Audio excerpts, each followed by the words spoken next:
Olá pessoal, aqui é o Ricardo Vargas e esse é mais um 5 Minutes Podcast. Recentemente eu fiz o curso do PMI Talking to AI, ou Falando com AI, sobre a engenharia de prompt, como fazer prompt usando as melhores técnicas. O curso é super legal, é um curso gratuito para membros do PMI e eu só lembro, esse podcast não é patrocinado pelo PMI, tá certo?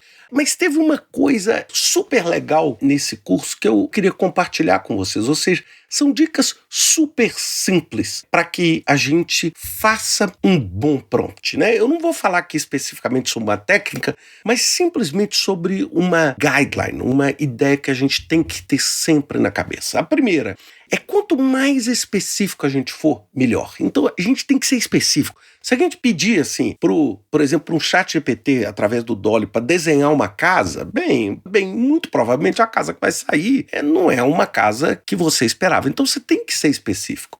A segunda coisa é, quanto mais contexto você der, melhor você vai ter a sua resposta. Quanto mais contexto, mais clara vai ser a sua resposta. Outra coisa, é importante que você dê o tom da resposta. Ou seja, você quer uma resposta informal? Você quer uma resposta formal? Eu, por exemplo, quando preciso usar um chat GPT, eu muitas vezes falo assim, olha, fale de uma forma informal, me responda, por exemplo, gere um texto para mim de uma forma informal, de uma forma amiga. Não use palavras complexas em inglês, porque eu não sou uma pessoa que tem o domínio do inglês para falar palavras complexas. Isso tudo dá a resposta e permite com que ele responda alguma coisa. Uma coisa que eu vejo e que é muito interessante e também triste, claro, é quando eu olho, por exemplo, numa ferramenta como LinkedIn, etc., assim, aí você vê aqueles comentários bonitos, tudo, e, poxa, eu conheço muitas das pessoas, e aí na hora que eu olho pro nome da pessoa e vejo o comentário, eu falo assim, pô, não tem nada a ver esse comentário. A pessoa que eu conheço não fala desse jeito. Então, ou seja, por mais que a resposta é correta, ela não reflete o tom de quem você é. Então é importante você dizer qual o tom que você quer na resposta. Outra coisa, dê exemplos. Se você tiver condição de dar exemplos, dê exemplos. Para quê? Para adaptar para a sua audiência. Ou seja, quanto melhor, por exemplo, se eu estou escrevendo um post ou fazendo um brainstorming para um podcast como esse que eu estou gravando agora, eu tenho que entender quem é a audiência, eu estou falando para quem. Porque senão eu vou falar e vou ter uma resposta falando assim, o que é PMI? Bem, muito provavelmente todos vocês que estão ouvindo vão entender como Project Management Institute. Mas pode ser que uma pessoa que não é parte da minha audiência vai entender como Philip Morris International, fabricante de cigarro.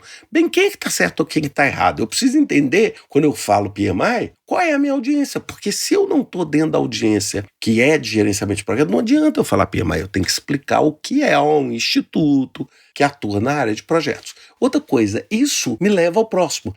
Ter claridade no que você está fazendo é chave. E você ter também uma estrutura ajuda de como você quer aquilo. E por fim, um outro processo que eu adorei também é o seguinte, vai experimentando, vai testando e vai refinando. Não é a primeira resposta que vai te dar o resultado que você quer. Então muitas vezes você vai ter uma resposta e você vai refinando. Você fala assim, olha, eu gostei dessa parte, mas não gostei dessa. Troca essa parte por essa aqui. Completa essa parte por essa. Até você refinar e ter o ponto. Então assim, vamos sempre pensar nisso. Então assim, eu queria cumprimentar o PMI pelo curso, porque eu achei sensacional. Eu acho que quem tiver a capacidade de usar esse tipo de estrutura para poder fazer melhor prompt, vai conseguir fazer um uso como gerente de projeto muito melhor de ferramentas como essa. Só recapitulando, ser específico, dá contexto, o tom que você está falando importa, dê exemplos, conheça a sua audiência, seja claro, tenha estrutura e experimente, teste e refine o seu prompt. Eu acho que é isso que eu tinha para falar com vocês essa semana. Um grande abraço para todos e até semana que vem com mais um 5 Minutes Podcast.